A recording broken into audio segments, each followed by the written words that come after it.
start with Sefer Chofetz Chaim, and the big topic is the same. We started a few classes ago, the topic is Toelis, 7 conditions. So Toelis, to remind us, Toelis is for a constructive purpose. So when we are allowed to say the Hilus or Lashon Hara for constructive purpose, and it's not going to be considered Lashon Hara or a Hilus. Okay. So today's topic, preconditions. So we're going to cover 2 preconditions, BeEzrat HaShem. The fact that the situation falls under one of the previously listed categories. So just to remind us, we're trying to warn someone of some danger, right?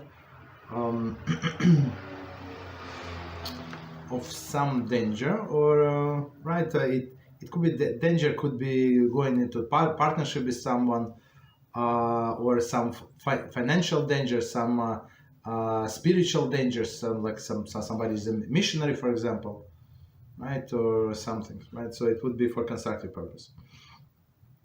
Okay.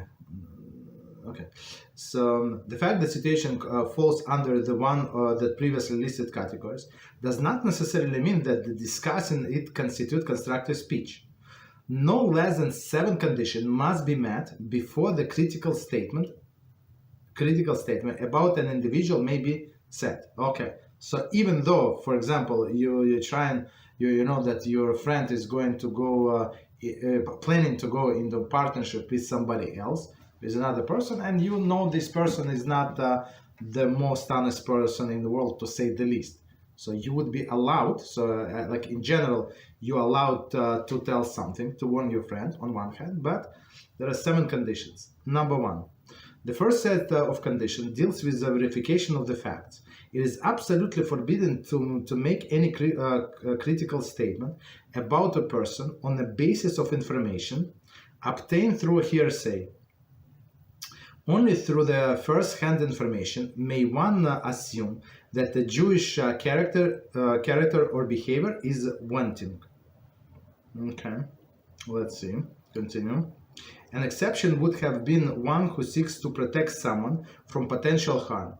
Such instances would be permit one to pass the second-hand information. This will be discussed later. Okay, so let's do it one more time, and we're going to explain because it's a lot of information.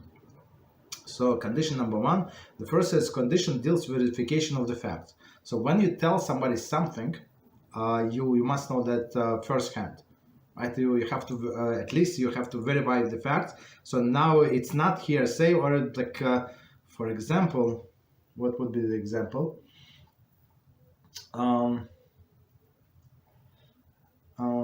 What would be the example? That somebody told you that somebody is lying, and you suspect that such a person could lie, and you have some kind of business dealing, business relationship with that person, right? So unless you verify for sure that he's lying, maybe he lied in the past, maybe this time he's not lying. Like, how do you know? Right? You have to verify the facts. So you're not allowed to pass the information.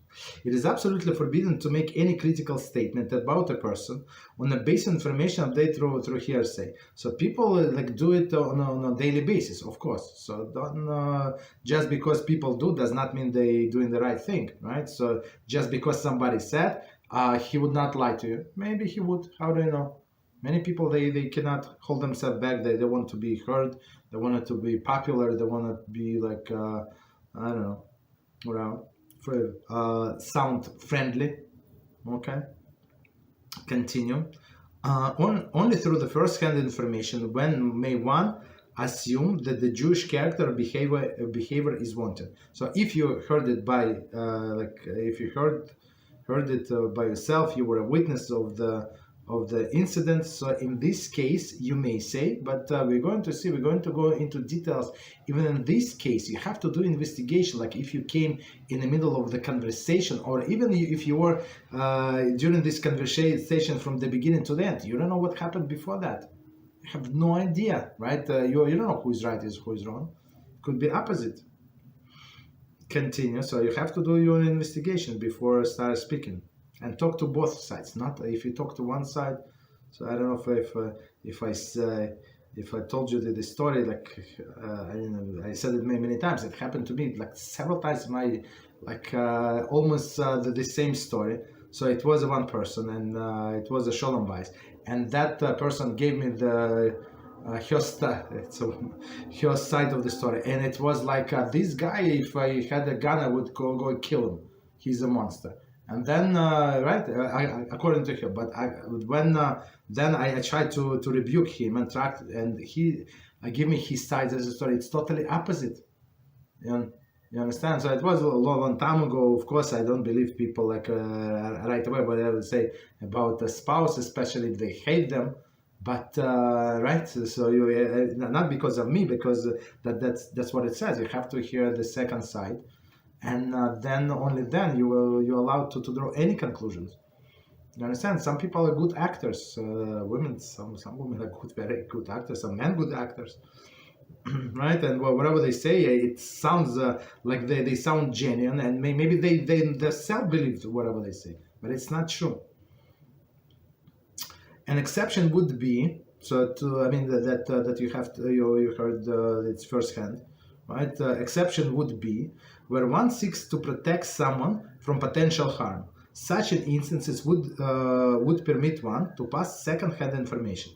So now you're not sure. So you heard, but somebody is not such an honest person.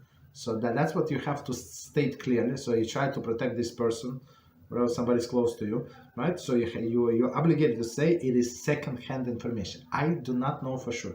Please do your research. I do not know about such and such doctor, like right? So about such and such dentist, this and that. So okay, so check before you go. Do your research. Do whatever you want. But what I heard negative report. Is it true? I don't know. So if you want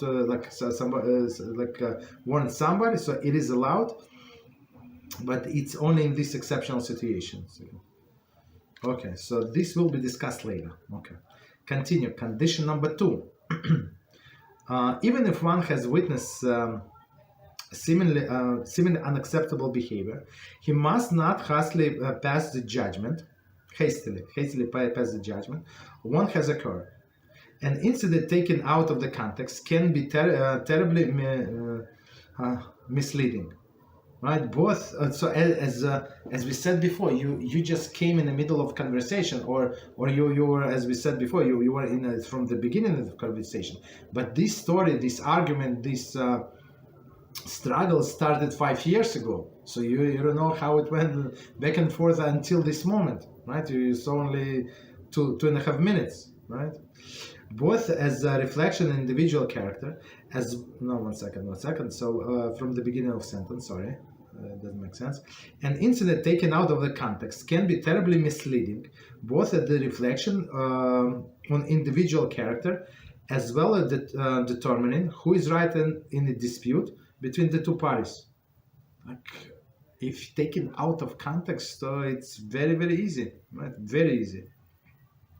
Circumstances must be carefully investigated before one can be sure that he understands the situation correctly. Okay, very interesting, right? So before jumping to a conclusion, it doesn't matter how clear it looks to you, you have to do an investigation.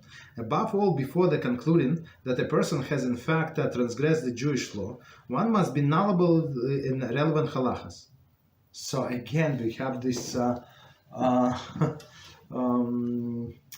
one very nice lady, right? Very nice lady in her 60s, and she's trying to do teshuvah. She used to be in Christianity. Now she went out of there, and she's watching our channel.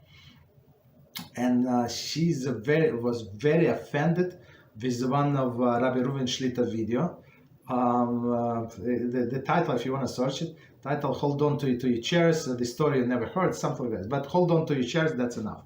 Okay, that's enough of the title. And it was a story of how this Yoshke came out to be, like how he was conceived, basically. Right, the whole story, and it's like, and she cannot stop, and she compliments us on all other videos, on all of this Hilchos Dios, like character development. She was Mislas Sharim, she said many times, and she did not know this, and thank you very much for clarifying that. But this story about Yoshke, so she's like, she said no, but please remove, it's Rehilus, it's Loshon Hara, and she like already on 3 or 4 commentaries, she said, she asked us to remove that video. It's very interesting. So people, and we explained, that's halacha, we have to expose this Rishaim. It's not like, yes, and we're not allowed to speak negative, we're not allowed to speak Loshon Hara in general, but in some cases we're obligated to speak, warn other people that that's your God, that's what you believe in, that's you have to be warned. Okay, stop here. Very nice lady, very sincere.